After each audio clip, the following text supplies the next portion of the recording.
where are you kind of like envisioning the 2022 Miami Dolphins going? Ooh, I have no idea what the Miami Dolphins are going to look like this year. I assume, based on what people are saying about the roster, based on the construction of their offense, I assume that Miami will be battling it out for the last couple playoff spots just because we know Buffalo's going to win the AFC East. We know Miami's going to lose like 6 games on their schedule this year against teams that are clearly better than them, that are Super Bowl caliber good. So they'll be battling it out for those wild card spots with, say, the Chargers and maybe the Titans and the Patriots and Broncos country, let's ride, and the Steelers. And that'll probably be the territory that they're in, which is like the playoff teams, shall we say, in air quotes, like the teams fighting for a playoff spot. I have no idea what Tyreek Hill is going to look like in their offense. I did get him in the 3rd round in my fantasy draft, but I don't know how that's going to be implemented into their offense. And for Tua, I'll say the same thing that I've said about Tua going back to last season, which is we don't know what Tua Tagovailoa is, but we know what he is not. We know Tua Tagovailoa is not going to be a quarterback that makes plays with his feet, rolls to his left or his right, and throws passes 40-yard down the field to like 3-inch windows, like say Kyler Murray or Justin Herbert. I think that was part of the misevaluation and why people have been so critical of Tua actually in his very early career is because we were sold the left-handed Russell Wilson, and we quickly learned that just wasn't really going to be the case of what Tua was going to become. Yeah, absolutely. And we don't know exactly what he is yet because he hasn't been given an opportunity to succeed. The last 2 years have basically been the equivalent of a rookie season for Tua. Now, obviously, the offense was not tailored to him his rookie year. He's had 3 different offensive coordinators in 2 years. Last year, the Dolphins had the worst offensive line in the NFL. Like, he has been in that cycle that, say, Zach Wilson is in right now, or Sam Darnold was in with the Jets, or what Justin Fields is experiencing. So think of the last 2 years as his rookie year and go from there and say, this is the year that Tua has at least a solid team. It's not a great offense. It's a good offense. And that's an improvement from where it was over the past few years, is that they now have a good offense instead of a terrible offense. See, I think I like their offense a little bit more than you do. And that's probably just because being a little bit closer to the situation of seeing Mike McDaniel work for the Niners last year, I like some of the philosophies that he's going to be infusing into the Dolphins offense. And then I like some of the personnel moves that they made around Tua, made around this offense. Because if Tua turns into, at worst, instead of the left-handed Russell Wilson, he's the left-handed Jimmy Garoppolo, I think that that's a winning situation for the Dolphins coming into this year. I know Dolphins fans, because he was a top 5 draft pick, would obviously hope that he turns into much more than that he turns into a quarterback that's wearing a gold jacket one day.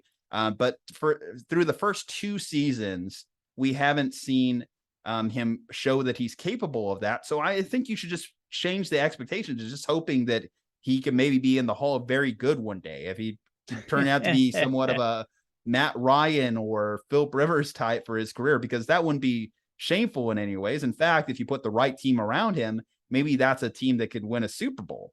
Let's just say a 10-year NFL starter, a 10-year starter on 2 different teams would be ideal. Because what we're looking at is the possibility of him not getting to start in the NFL ever again if this season goes poorly. See, and that's why I mentioned earlier the make or break portion of it. And I think that you talk about what Greer and what you talk about McDaniel did with loading up this team with guys like Tyreek Hill, Terron Armstead, fixing up the offensive line a little bit, bringing in guys like Raheem Mostert and Chase Edmonds, is they want to put the pressure on Tua to use those guys to perform, to, even though, again, not live up to his draft stock, but live up to just being a top 15, top half of the league quarterback. That would be the hope this year. And if they don't see that, if he performs outside of that, if he has something like a Baker Mayfield season last year, then that's where, okay, we've seen the teams are very quick to move off a young quarterback nowadays. They don't waste time. And I respect it. Do you want to double down on mistakes? If you made a mistake, sometimes the best case scenario is just to cut bait. The worst thing Tua has done is just not be as good as Justin Herbert. Well, I wouldn't say that. I mean, Tua was a bad quarterback during his rookie year, and last year he was an okay quarterback and In his one okay. that And his rookie year, the worst thing he did was not be as good as Ryan Fitzpatrick. Yeah, that was also partly Brian Flores wanting to play Ryan Fitzpatrick, but your point still stands. Like, Tua was not good his rookie year, but he got a pass because he only played in 8 games. In terms of it being a make or break year, that one's tricky because that's contingent on not just Tua, but the alternatives. Like, you are only as good as the options that you have. People make that line all the time, and it's very true. The Dolphins are only as good as the options that they have to replace Tua with. So if Tua is a quarterback who gets replaced at some point during the season by Jacoby, no, it's not Jacoby Brissett, it's Bridgewater, right? Bridgewater. Yeah, Teddy Bridgewater. Yeah. If Bridgewater replaces him, well, then you can find a Bridgewater every offseason. In fact, Teddy Bridgewater is available every offseason. You can find one of those. But if he's 70% completion percentage, 22 touchdowns, 8 interceptions, there might be a better option for you. How much do you like Carson Wentz? How much do you like Jared Goff? How much do you like the possibility of giving up a pick for Derek Carr? Like, you, instead of having the left-handed Jimmy Garoppolo, you just get the right-handed version. if but that's the Mike thing, McDaniel next year. Does Tom Brady still want to come? Is a 46-year-old Tom Brady for 2 years better than Tua? Like, those are all things that, whether it's a make or break year, is all based on your based on your options. And not, even though we started off the segment talking about Tua, not to get too much into those conspiracy theories based around Tom Brady, but based off last year's version of Tom Brady that led the league in passing yards and passing touchdowns, is the drop off over the course of 2 years going to be that dramatic for the veteran quarterback? I say no, because at this point, I just don't know what's really going to stop him. But at the same time, we know that sometimes it just happens quick. Sometimes it just one day you're Tom Brady, and one day you're Peyton Manning, and the next day you can't even beat out Brock Osweiler for a spot. So, I mean, we say this, yeah. And then the last time when Tom Brady was a free agent 2 years ago, like, a bunch of teams were asking themselves, would we rather have 3 years of Tom Brady or would we rather have 7 years of Ryan Tannehill? And like 75% of teams said we'd rather go with Ryan Tannehill for 7 years than we would Tom Brady for 2 or 3 years. I mean, we literally just talked about it with the Derek Carr situation, right? You're sticking with that. But the Niners did it with Garoppolo. And yes, and I, again, not doubling down on my mistakes as from an analyst perspective, but I would say that I was wrong in that assessment. That seemed the Niners should have kept Jimmy Garoppolo over Tom Brady, especially with how that quarterback situation played out. Going back to Tua, because obviously that's what this video is about. Again, Finspan, this video is for you.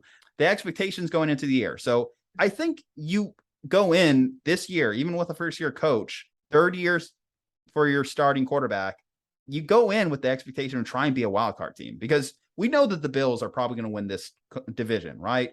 And hand over fist, they will win. Yeah. And then it gets tough because, okay, we're looking at this AFC West picture, and they very well are likely to send 3 teams. So really, you're just fighting over that last spot with the AFC North, and the AFC North is going to be having some good teams in their division as well. The Bengals obviously were last year's Super Bowl, and Super Bowl hangover is a thing. So we'll monitor that situation. I expect the Ravens to win the division. The Browns, with the 11-game suspension for Deshaun Watson, might be a non-factor, but I still don't completely count out the Steelers. So are you essentially, if you're the Dolphins, you're in a fight with the Bengals and Steelers? I don't really count the AFC East or the AFC South for that next wild card. I mean, I could be surprised by the Colts or, the Titans, depending, flip-flop those two. But I think it's realistic for the Dolphins this year. They have good defenders, and the additions they made on the offense, to expect to get that 7th wildcard spot, or hell, it might be the 6th. You flip-flop the order. I don't think it really matters that much, but I think that they should be in that conversation. Looking at their early season schedule, just kind of like weigh it out as far as kind of like going game by game here a little bit. So you start off week 1 against the Patriots. Here today, I think they're a better team than the Patriots, and we'll maybe do a game preview on it too. But I think they're a better team than the Patriots. So, okay, you can start 1-0. Then you go into Baltimore. Then you go against Buffalo. So you might start off the season 1-2 just because of the early season scheduling here. And I mentioned who you're fighting for that wildcard spot. Then you play the Bengals. Week 4 game, I think, is going to tell us a lot against the Bengals. If you It go will. one and It might three, matter at the end of the season too, yeah. just because If you those go two one and teams might be three, fighting. yeah. If you go 1-3, Bengals have tiebreaker. That's not really a situation that you want to find yourself in because you could get right with the Jets. The Steelers, again, that's going to be another tough one for you. But again, that's a winnable game if you're them. You should be able to beat the Lions. You should be able to beat the Bears. So the Dolphins actually have a favorable middle of the season stretch. They get to face the Browns while Deshaun is still suspended. Get to face the Texans. Who knows what they're going to be by the end of the year. Dolphins, we'll see how the Trey Lance, Jimmy Garoppolo situation, or 49ers, see how the Trey Lance, Jimmy Garoppolo situation shakes out. This is going to be the measuring stick game for Tua. This is going to be the one that Tua has to circle. Faces the Chargers December 11th in Los Angeles. So luckily it's not a home game for Miami fans to see what Justin Herbert could do to them. Bills, you got to face them again. Packers, this is where things get a little tough. So hopefully if you're the Dolphins, you pad your midseason schedule, you win those winnable games because you got Bills, Packers, Patriots, and the Jets. So 2 winnable games to close out the year. I look at that, I'm thinking 8 wins, 9 wins at least in there that I can see.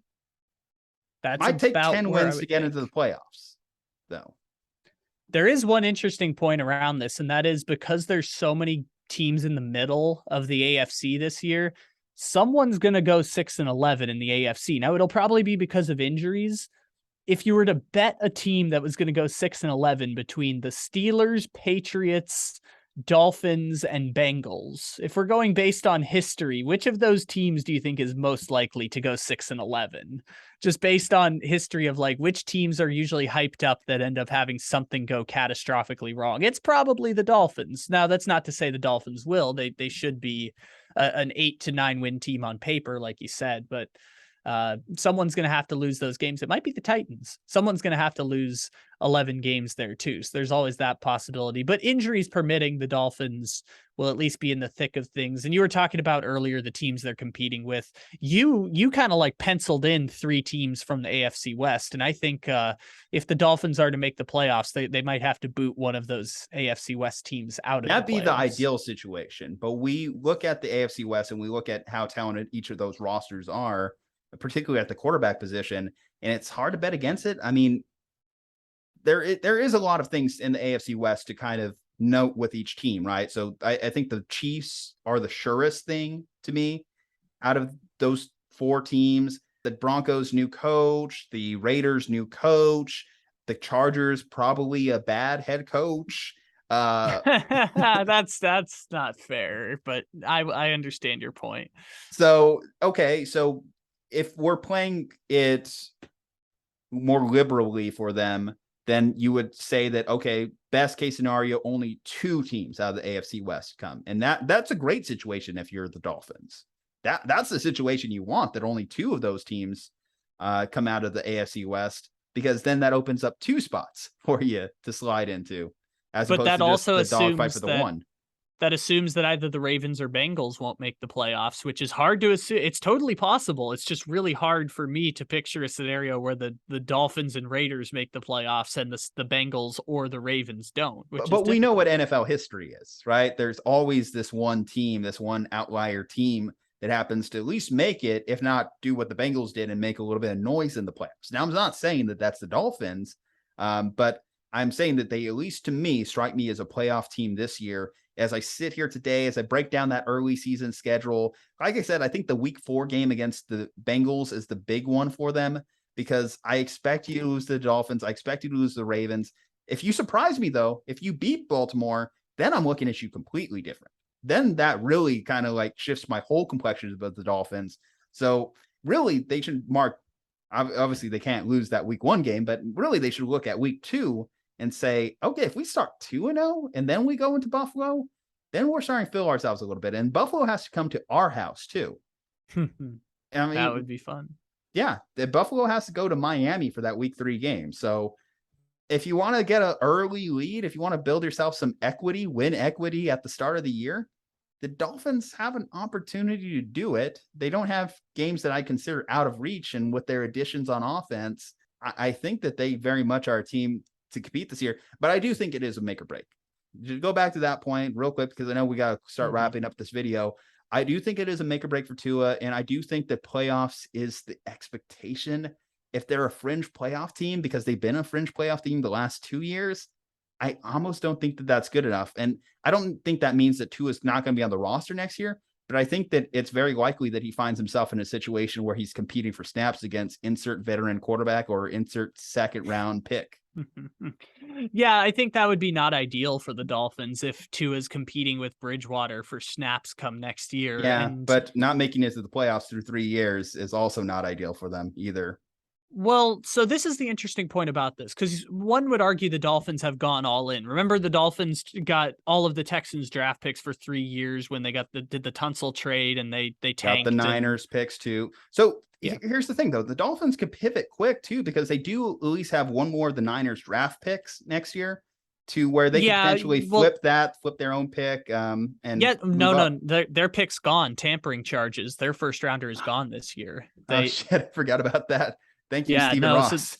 no, their 49ers pick basically serves as their first rounder. But the point I was going to say is, like, the Dolphins have gone as close to all in as a lot of teams would say. Like, one of the 8 teams in the NFL that's gone all in. If you don't make the playoffs this year, it's not a sign to blow it all up. Now, actually, if Tyreek Hill plays terrible next year, that might be a sign to blow it all up. But if you play well and just barely miss the playoffs, that's not a reason to blow it all up. It's okay to run I'm it not back saying next blow year. it up, but I'm not saying, like I said, I think Tua could be on this roster, and I'm not even saying Teddy Bridgewater. Again, I'm talking, there's veteran quarterbacks out there. I mean, if Ryan Tannehill, you could end up in a Ryan Tannehill situation. No, the Dolphins. No, The I'm not Dolphins saying, fans. no, I'm not saying Ryan Tannehill. I'm not saying, but I'm saying you could end up in a current Ryan Tannehill in Tennessee situation. Dolphins where you're fans drafting, have suffered enough. where you're obviously drafting Malik Willis, to be behind him. Yeah, but Tua is coming up on that 5th year option too, and I think that declining the 5th year option would be a signifier that he's not going to be on the team long term. You can look at all of the players who had their 5th year options declined on down from Jameis Winston, or not Jameis Winston, from Marcus Mariota to Sam Darnold. Well, Sam Darnold got picked up by the Panthers, but the Jets got rid of him before that one happened. But worst case, you could probably franchise tag him if you do decide to decline and Tua actually decides to ball out his last remaining year, which is always a possibility. And I know that it gets ugly sometimes when we get into the franchise tag game, but that is an option for you if you do decide to decline the 5th year option. And I think there's been a lot of situations in which other NFL owners would say, yeah, we wish we declined the 5th year option on Baker Mayfield. Yeah, we wish we declined the 5th year option on Sam Darnold. So also look around the league. You don't need to be making the same mistakes, even though I think that Tua, is he better than Baker? They're about the same quarterback to me at this point. I will reiterate, we don't know what Sam. Tua is. Baker feels fully formed, but we don't know what Tua is yet. We know what he is not, but we don't know what Tua is. So he could absolutely come out this year and be the equivalent of the rotting corpse of Matt Ryan on the Colts. And if he does that, that's a top 12 QBR quarterback in football. That's pretty good, especially if some other teams get hurt or some teams have bad injury luck and the Dolphins can maybe slide into the playoffs because insert team that was going to make the AFC playoffs has a cataclysmic amount of injuries like Baltimore did last year. I'd like him to cut down on the turnovers. I'd like him to up his touchdown numbers. Just look into the raw stats here. He's a 67% completion percentage. Like that. That's good. That's fine. Even though I know a lot of that is short yardage, check downs, some of the things that he's been ripped on when he played the Giants last year. Sure. But 16 touchdowns to 10 interceptions. You like to increase that touchdown interception ratio a little bit in a positive direction. The yards per attempt, you'd like to boost that a little bit more. And maybe that's obviously, hey, you got a deep threat wide receiver in Tyreek Hill. Use him, and that's going to increase that number a little bit. I think McDaniels is going to be good. I think the running backs stable that they got is actually going to help. And I think Tyreek Hill's going to help. Terron Armstead, that's going to be great, all great things. I think Tua's going to trend in the right direction. I think this Dolphins team is trending in the right direction. We just got to kind of have to see it. And I know Dolphin fans really want to see it. So I'm going to leave it to Dolphin fans. I'm going to leave it to Tua None. What is your expectation for the 2022 Miami Dolphins? Reasonable, unreasonable, or not, just drop it below. I want to read it all. Leave a like on this video. From Juju Talk Sports, Kyle Ledbetter. Subscribe, stay safe, happy, and healthy. And we will see you next time.